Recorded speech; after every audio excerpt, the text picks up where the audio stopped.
ആരാ അത്? വാ വാ വന്നെന്നറിഞ്ഞു. കച്ചവടമൊക്കെ തുടങ്ങിയെന്ന് ഹമീദ് സാറ് പറഞ്ഞു.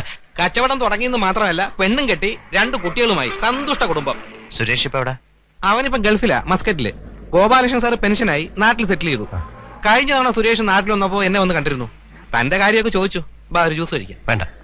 അതെന്താ അങ്ങനെ? ജ്യൂസ് കഴിക്കാന്നേ. വേണ്ട ചേട്ടാ, ഞാൻ തന്നെ കാണാൻ വന്നത് വേറൊരു കാര്യത്തിന്. എന്താ? എനിക്ക് എന്തെങ്കിലും ഒരു പണി വേണം. തന്റെ പരിചയത്തിലോ ബന്ധത്തിലോ എന്തെങ്കിലും ഒരു ചാൻസ് ഉണ്ടാവോ? നല്ല കാര്യമായി. ഈ ലോകത്ത് കിട്ടാൻ ബുദ്ധിമുട്ടുള്ള ഒറ്റ കാര്യമേ ഉള്ളൂ, ജോലി. ഞാൻ തന്നെ എത്ര കാലം തെണ്ടി നടന്നു അറിയാമോ? ആരുടെയൊക്കെ കാല് പിടിച്ചെന്നറിയാമോ? അവസാനം മനസ്സിലായി, ജീവിക്കണോ സ്വന്തമായിട്ട് എന്തെങ്കിലും തുടങ്ങണം. അല്ല, ഞാൻ എന്ത് ജോലിയും ചെയ്യാം. എന്ത് ജോലി? കിളയ്ക്കാന്ന് അല്ലേ? അതിനും തയ്യാറാണ്. അതിനൂടെ കിളയ്ക്കാൻ അറിയുന്ന നല്ല തൂമ്പാ പണിക്കാരുണ്ട്. തന്നെ ആർക്ക് വേണം? ഇനി ചുമടെടുക്കാമെന്ന് വെക്ക്, യൂണിയനിലുണ്ടാവണം. യൂണിയനിൽ ചേരണമെങ്കിലോ ചുരുങ്ങിയത് 50,000 രൂപയെങ്കിലും വേണം. ആ കാശുണ്ടെങ്കിൽ ഇതുപോലെ ഒരു കട തുടങ്ങരുതോ? ഞാൻ ഒഴിഞ്ഞു മറയൊന്നുമല്ല, നോക്കാം. കിട്ടിയാൽ ഉപകാരമായി. ഞാൻ പല വഴിയും നോക്കണുണ്ട്, ഒരു രക്ഷയില്ല. പിന്നെ എന്റെ ഒരു ഹിസ്റ്ററി അറിയണവര് ഉണ്ടെങ്കിലും തരില്ലല്ലോ. ചേട്ടാ, ചേട്ടനോട് കടയിലേക്കൊന്ന് വരാമോന്ന് അച്ഛൻ ചോദിച്ചു. അച്ഛനാ? ആരുടെ അച്ഛൻ? എന്റെ അച്ഛൻ. ഇത് നമ്മുടെ പഴയ പരമേശ്വരന്റെ മോളാ.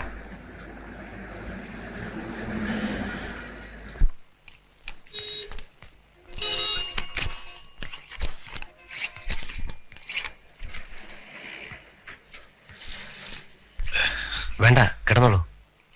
മോളെ, അകത്തുനിന്ന് സ്റ്റൂൾ എടുത്തിട്ട് കൊടുക്ക്.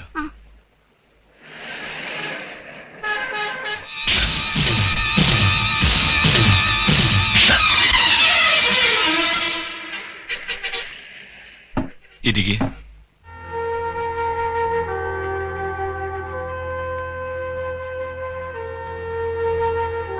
കൈ ഒട്ടും ഉപയോഗിക്കാൻ പറ്റില്ലല്ലേ? ഇല്ല, വാഴപ്പിണ്ടി പോലെയാ. പിന്നെ കാഴ്ചക്ക് 2 കൈ ഉണ്ടെന്ന് പറയാം. രക്ഷപ്പെട്ടു പോയിക്കോ. 24 മണിക്കൂറിനുള്ളിൽ നിന്റെ കൈയും കാലും പെട്ടി എറിഞ്ഞില്ലെങ്കിൽ ഈ പരമേശ്വരൻ സ്വയം കുത്തി മരിക്കണ.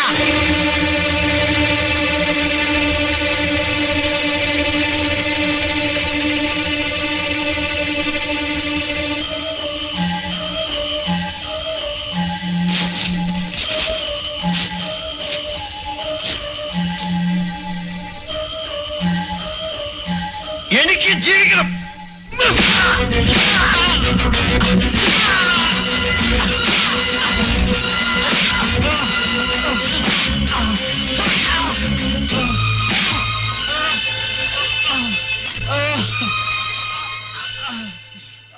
ചായ ഒരെണ്ണം മേടിപ്പിക്കട്ടെ? വേണ്ട. അത് പറ്റില്ല. എന്റെ അടുത്ത് വന്നിട്ട് ഒരു ചായെങ്കിലും കുടിക്കാണ്ട് പോകാൻ പറ്റില്ല. മോളെ, 2 ചായ മേടിച്ചിട്ട് പാടി. എന്നോട് നിങ്ങൾക്ക് ദേഷ്യമൊന്നും തോന്നില്ലേ? എന്താ ചിരിച്ചളഞ്ഞ്? കാലുകൊണ്ടെങ്കിലും നിങ്ങളെ കൊല്ലണമെന്ന് വിചാരിച്ചിരുന്നു.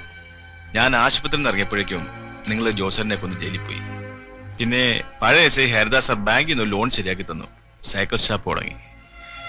കൈയില്ലാണ്ടായപ്പോഴാ ആലോചിക്കാൻ തുടങ്ങിയത്. തെറ്റും ശരിയും അപ്പോൾ മനസ്സിലായി. എന്റെ കൈ കളഞ്ഞത് ഞാൻ തന്നെയാ. ഞാൻ ചെയ്തു കൂട്ടിയതിന്റെ ഫലം. പക്ഷെങ്കിൽ ഇപ്പൊ കെട്ടികളും മക്കളും കുടുംബമായിട്ട് സുഖം, സമാധാനം. കാശിന് ഇത്തിരി പഞ്ഞുള്ളൂ. ഇത്ര പെട്ടെന്ന് കിട്ടിയോടി. മാമനോടുക്ക്.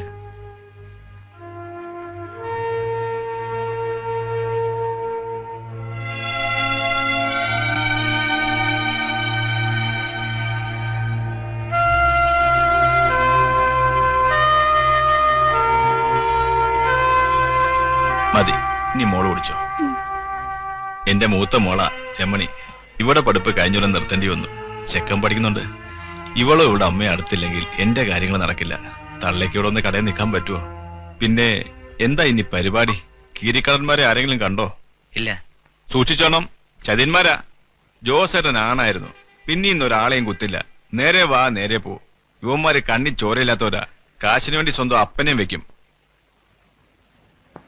എന്റെ 2 കൈയും പോയി ഞാൻ ആശുപത്രി കിടക്കുമ്പോ ജോസോട്ട് എനിക്ക് ഒരു 50,000 രൂപ ചെക്ക് തന്നു. ഞാനത് ബാങ്ക് കൊടുക്കാൻ 2 ദിവസം വൈകി. അതിനിടയിലാ ജോസേട്ടൻ മരിക്കുന്നത്. യുവന്മാരത് തടഞ്ഞു. 10 പൈസ തന്നില്ല എനിക്ക്. ഇപ്പൊ വലിയ മാന്യന്മാരും മര്യാദക്കാരും ഒക്കെയാ. പക്ഷെ തരം കിട്ടിയാൽ അവർ തനി നിറം കാണിക്കും. പിന്നീന്നാ കുത്തുക. അതുകൊണ്ട് പിന്നിലൊരു കണ്ണു വേണം. എനിക്കിപ്പോ അതൊന്നും അല്ല പ്രശ്നം. ഒരു പണി വേണം. അതിന്റെ ഒരു കറക്കത്തില്ല ഞാൻ.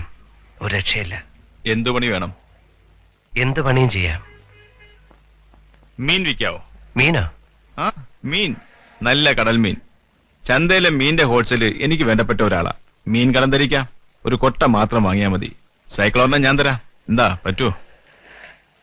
പഠിപ്പുണ്ടെന്നൊന്നും വിചാരിക്കണ്ട. ദിവസം 100 രൂപ കാശ് കിട്ടും. ചെയ്യാം. മറിക്കോ.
എന്നെ അടിക്കരുത് സാർ.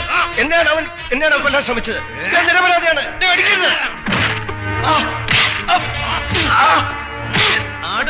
കയ്യാങ്കിൾ കാണിച്ചെടുത്ത് നിരപരാധി.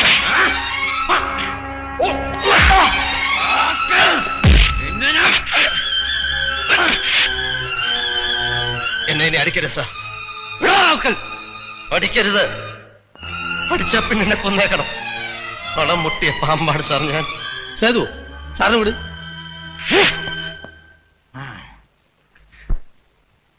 കൊല്ലാൻ വന്നപ്പോഴും ഒഴിഞ്ഞു മാറി, ഓടി മാറി, വിട്ടില്ല. പിന്നെയും വന്ന പറ, ഞാൻ എന്ത് ചെയ്യണം? കൈകെട്ടി നിന്ന് കൊടുക്കണോ? പണ്ടാണെങ്കിൽ കഴുത്ത് നീട്ടി കൊടുത്തിട്ടുണ്ട്. ഇന്നെനിക്ക് വയ്യ. എനിക്കിത് ജീവിച്ചേ പറ്റൂ.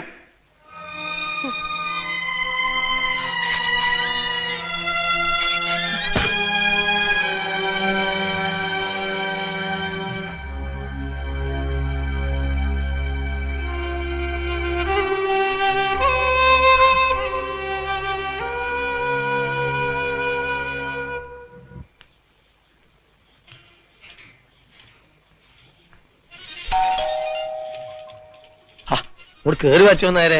നിങ്ങൾ പറഞ്ഞ മാതിരി അച്ചോ നായര്. ഇരിക്കേ. വേണ്ട സാർ, ഞാൻ വിളിപ്പിച്ചത് നിങ്ങളുടെ മോന്റെ കാര്യം പറയാനാ. വീട്ടിലെ അമ്മയൊക്കെ ആകെ വിഷമിച്ചിരിക്ക. അവരൊരു ഹാർട്ട് പേഷ്യന്റാ. സാറിനോട് മോശമായി പെരുമാറിയെന്ന് കേട്ടു. ഞാൻ മാപ്പി ചോദിക്കുന്നു. ഹേ, അങ്ങനെയൊന്നുമില്ല. ഞാൻ നല്ല ഇടി വെച്ച് കൊടുത്തിട്ടുണ്ട്. പക്ഷെ ഇനിയും മര്യാദ പഠിച്ചില്ലെങ്കിൽ നട്ടെല്ലാം ഓടിക്കും.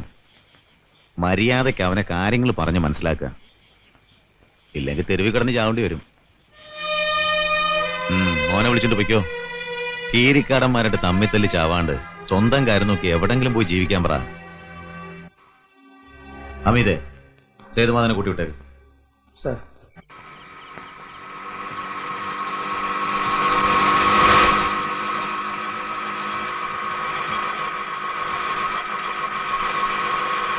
ഇവിടെ നിർത്ത്.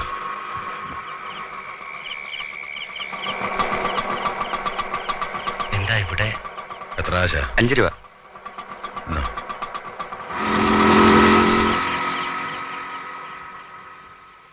എനിക്ക് ചില കാര്യങ്ങൾ സംസാരിക്കാനുണ്ട്.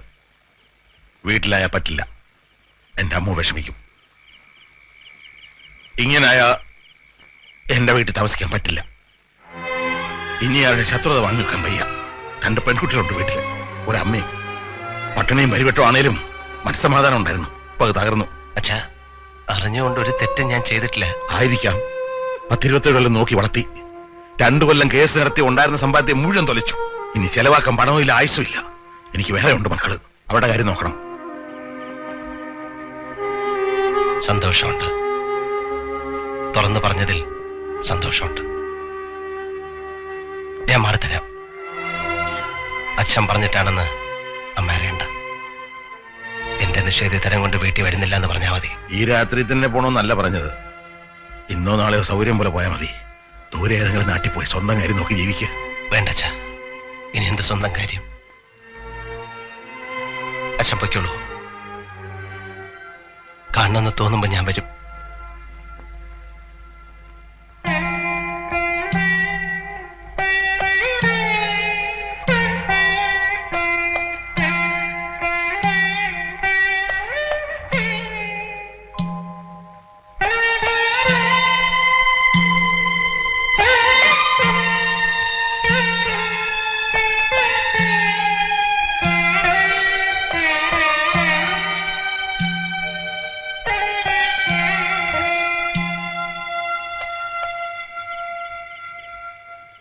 അവൻ വന്നില്ലേ?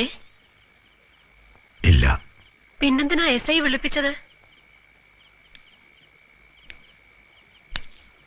അവനെ വിട്ടു, കേസൊന്നുമില്ല. പിന്നെ അവൻ എങ്ങോട്ട് പോയി? എവിടെയോ പോയി. എങ്ങോട്ട്? അവനോട് ഇനി ഈ വീട്ടിൽ വരരുതെന്ന് ഞാൻ പറഞ്ഞു. എന്ത് ദുഷ്ടത്തരാ നിങ്ങൾ കാട്ടിയത്? എന്റെ മോൻ ഇനി എങ്ങോട്ട് പോവും? ഇഷ്ടമുള്ളിടത്തേക്ക് പോട്ടെ. അങ്ങനെങ്കിൽ അവൻ ഈ നാട്ടിൽ നിന്ന് പോട്ടടി, എവിടെയെങ്കിലും ചെന്ന് ജീവിക്കട്ടെ.